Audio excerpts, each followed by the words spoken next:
তো জেরিয়াট্রিক ডিপ্রেশনের কথা যদি আমি ধরি, তো এটাও কিন্তু চাইল্ডহুড ডিপ্রেশনের মতোই, ওনারা ডিরেক্ট বলবেন না যে আমার মন খারাপ করছে, আমার থট প্রসেসে চেঞ্জেস আসছে। আমরা দেখেছি সেক্ষেত্রেও কিন্তু ইরিটেবিলিটিটা খুব বেশি হয়। ইরিটেবিলিটি মানে হচ্ছে একটু খিটখিটে হয়ে যান, ভাল লাগছে না কিছু, দূর যা তো, এখন বিরক্ত করিস না, হ্যাঁ আমাকে একা থাকতে দে।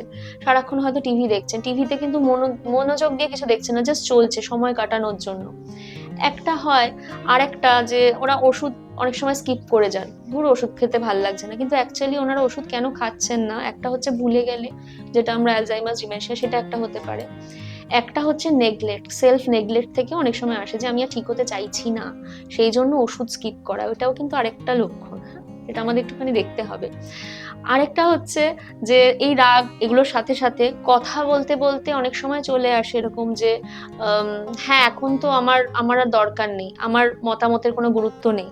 আমি এক সময় যখন সংসারটাকে বেঁধে রেখেছিলাম, সবাই আমার ডিসিশনে মোটামুটি সায় দিত, এখন নিজের নিজের মত হয়েছে, আমার কথা কেন কেউ শুনবে। তার মানে তার আন্ডারলাইন কিন্তু মনের মধ্যে হচ্ছে যে, এই আপনি বললেন যে শক্তিটা কমে এসছে এখন, হ্যাঁ এখন সেই দাপটে হয়তো কাজ করতে পারছেন না।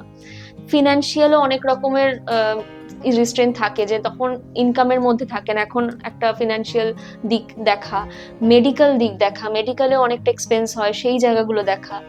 এমটিনেস সিনড্রোম বলে আমরা একটা সিনড্রোম জানি, যেখানে কি হয়, যে বাসাটা আমি তিলে তিলে তৈরি করলাম সেটা আস্তে আস্তে শূন্য হতে শুরু করে দিল, ছেলে মেয়েরা হয়তো বাইরে চলে গেল, হ্যাঁ আমি একা হয়ে যাচ্ছি, আমার পরিচিত যারা, আমার বন্ধু স্থানীয় একটু বড় দাদা, তারা আস্তে আস্তে মারা যাচ্ছেন, এই গ্রিফ। হ্যাঁ, সুতরাং আমার হয়তো দিনটা আলটিমেটলি শেষের দিকে যাচ্ছে, এইটা কিন্তু মেনে নেওয়া, আমি যত সহজে বলছি অতটা সহজ নয় একটা মানুষের পক্ষে।